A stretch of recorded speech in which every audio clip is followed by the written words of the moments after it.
I am Mariana Mazzucato. I'm a professor in the economics of innovation and public value, and I've just set up an institute at University College London called the Institute for Innovation and Public Purpose. The point of the institute is actually to systematize some ideas that I've been working on for some years now, which is that we actually require a different type of policy making, going away from the view of policy and in some ways political economy as simply fixing problems towards actually having a much more active role of co-creating, co-shaping markets alongside other actors in the system, private, public, third sector, civil society. So the Institute is about rethinking how to generate public value, how to nurture that within public organizations, and how to dynamically assess the creation of public value.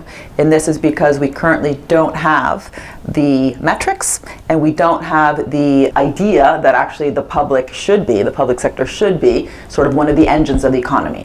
We're very interested in refocusing the agenda around problems, societal and technological problems, which require lots of different sectors and actors to work together around. And who defines those problems? Who defines those missions? Definitely, we absolutely must. We have a obligation to involve civil society. So this toolkit that we're trying to create is both a different way to think about the role of policy in different arenas, but also then to evaluate it. And how do you nurture public organizations so that they're actually welcoming risk-taking, welcoming the very difficult process of learning from trial and error, and error, and error. You know, the problem is not the error, the problem is if you don't learn from the error. And that's very hard to do when you're constantly told in the public sector that you can just outsource some of the brains to the private sector. But if you're outsourcing IT, if you're outsourcing the digital agenda, if you're outsourcing the key sort of knowledge creation mechanisms within a hospital, then you're in trouble. So how do you build the explorative and experimental capacity of public institutions so they can also be better partners? A mapping exercise, I think, would be very useful. You know, what are the different institutions, organizations, agencies, actors you have in place? How can we get them to talk to each other more, but also engage with concerns in civil society of what the societal and technological issues are to make people feel empowered that they even have a voice, that their voice matters. If we think about the whole artificial intelligence and big data revolution, there's different choices of what to apply it to. And I would say that we have applied it to some areas, like personalized medicine, where there's huge profit opportunities, and haven't applied it, for example, to different parts of the welfare state. And that's a choice. So in the UK, we had the bedroom tax, which I think was really insulting, very paternalistic, and it was the most simple algorithm you can think of. You know, in a world of complexity and then, you know, knowledge economy and big data, we ended up not using this great resource we now have to make those kind of choices in a much more enriching way, less paternalistic way.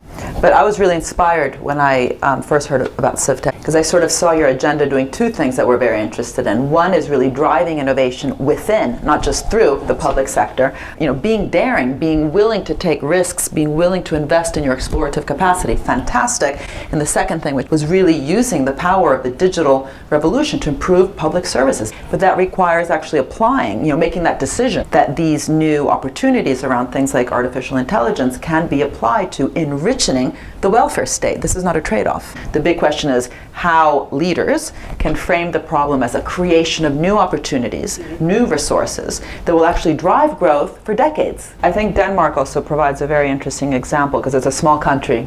And if you look at how they've done their green strategy, it's been very mission-oriented, challenge-led, getting lots of different sectors to work together, having really dynamic public institutions, including Mind Lab, which is very much, I think, you know, similar to CivTech. What's happened is that by focusing on problems, they've then also had one of the best possible spillovers, and they have become the #1 supplier of high-tech green services to China, which is spending 1.7 trillion, 12 zeros, dollars worth in the green economy. CivTech, I think, is very important because it also is about creating innovative public institutions and investing in-house on innovation labs and how to think differently, how to think out of the box, how to, again, welcome experimentation. And this makes it kind of cool to be a civil servant.